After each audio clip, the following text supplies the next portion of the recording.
Bismillahirrahmanirrahim. Assalamualaikum warahmatullahi wabarakatuh. Hello everyone, let me introduce myself. My name is Rayisa Yudha Pratama, and I will present to you about the importance of self-control. The reason I choose this topic because I'm one of the people who sometimes lose control of myself. And I want to inform everyone, especially my friends, that self-control is important. Right now, I'm gonna explain the position, action, and benefit about self-control. Many people experience a lack of self-control which has a negative impact on people's social life. This is why everyone should learn about self-control. Not only being able to deal with various situations, it turns out that self-control changes your perspective in dealing with problems. On the next slide, I'm gonna explain more about the problem from the PIB that I just explained. Maybe many people still don't know what is self-control. So, what is self-control? The answer is self-control is an ability to direct all forms of action in a person to lead to positive actions. In other words, self-control means a form of emotional control within a person. Lack of self-control have a negative impact. So, when we cannot control ourselves, there's always a negative impact. Like the first one, emotions get out of control. Number 2, hard to make a decision. And the last one, the achievement will be declined. Next slide, I'm gonna explain one by one about the negative impact of lacking self-control. The first one, emotions out of control. When emotions out of control makes us take impulsive actions that can cause new problems. Even those closest to us like friend, best friend, or even partner will feel uncomfortable and will likely stay away. Now, I have the example of impulsive actions that I just explained before. Number 1, they will do physical violence. When people enrage or the emotion is out of control, they can make physical violence to solve the problem. They think that solves their problem. In fact, they only make it worse and even make the new problem. Number 2, self-harm when emotions are out of control. Self-harm is when you hurt yourself as a way of dealing with very difficult feelings, painful memories, or overwhelming situation and experience. This could happen to all of us if we cannot control ourselves. And the last one is exaggerating the problem. When someone starts to exaggerating something in their life, it becomes a bad habit over time, especially exaggerating the problem. Exaggerating the problem may be a bit more out of control than other behavior, because it will be a scary thing. It can turn into lying. When it gets to that extent, things get bad and people don't want to spend a time with people who do that. The next one is about hard to make a decision. Many people find it difficult to make decisions because they are more dependent on other people. They are afraid that their decision is wrong because they lack confidence in themselves. This is wrong because people are not always around us. Sometimes we have to decide which decision is best for us and believe in ourselves. The last one is the achievement will be declined. Achievement declines due to lack of concentration, which causes tasks that cannot be completed on time.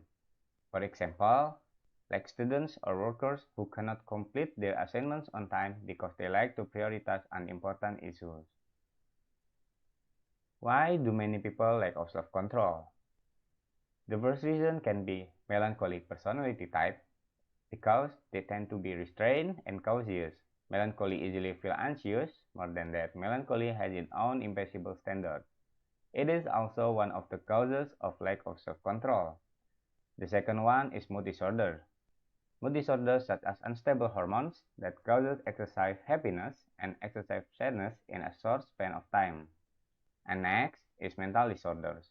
Mental disorders are a group of symptoms characterized by change in a person's thoughts, such as depression, anxiety, schizophrenia, personality disorders, feelings, and behavior that cause dysfunction in carrying out daily activities. And the last one, borderline personality disorder. Borderline personality disorder, or BPD, is a serious mental disorder that affects how sufferers feel and think. So maybe people confuse what the difference between BPD and mental disorders. Yes, it's hard to tell the difference between the two because they both have almost the same symptoms. The most different thing about BPD is that it is only based on symptoms and doesn't need a medical diagnosis, while mental disorders require medical examination such as interviews, physical examination, and written tests through psychology. After many negative impacts from lacking self-control that I will explain, on the next slide, I'm going to explain about how to improve self-control. Self-control has three aspects that are usually used to measure self-control in individuals.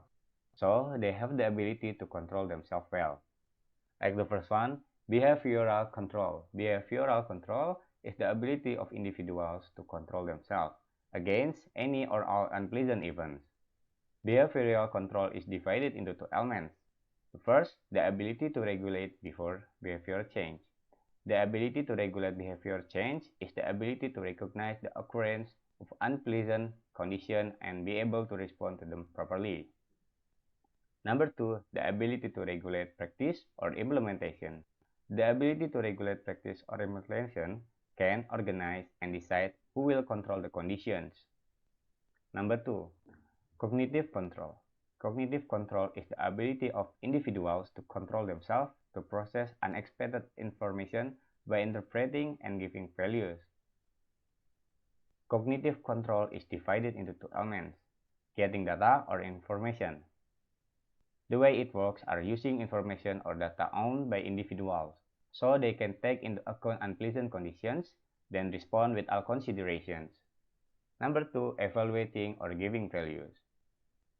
By evaluating individuals, we are able to value and interpret an event by paying attention to all perspectives, both positive and negative perspective. And the last one, decisional control. Decisional control is the ability of individuals to regulate or control themselves to determine or decide a step based on something that is determined or believed by the individual. Decision control can help an individual in making choice, both on occasion and the freedom of the individual to decide and determine various possible actions. I have 5 ways to help improve self-control. First, remove temptation. Instead of struggling to resist temptation, we need to remove the temptation.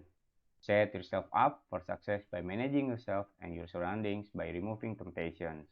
It helps to make decisions automatic and self-reinforcing, so you can focus on prioritize and decisions that matter more. Number two, measure your progress. What gets measured gets managed. According to Psychology Today, monitoring your progress keeps you focused on your goals. Monitoring helps us become expert on our own behavior, and it makes habit less difficult to govern and change. And number three, learn how to manage stress. Stopping and taking a few deep breaths helps your heart rate slow down. That helps you relax in the moment. Make sure to exercise regularly, eat well, and make sure you're getting enough sleep. It all improves focus, cognitive function, and your health. You make poor decisions when your blood sugar is low and you're sleep deprived. Exercise helps you sleep better and help you have discipline with your diet. Learning how to manage stress in a healthy way ensure you have the energy to keep grinding when work and life can feel overwhelming. And four, prioritize things. Make a to-do list for every day, week, and month. So when you're feeling overwhelmed, you know you're making progress and doing your best. It makes you feel more in control because feeling overwhelmed and like things are out of your control only leads to disorganization, stress, and wasted time.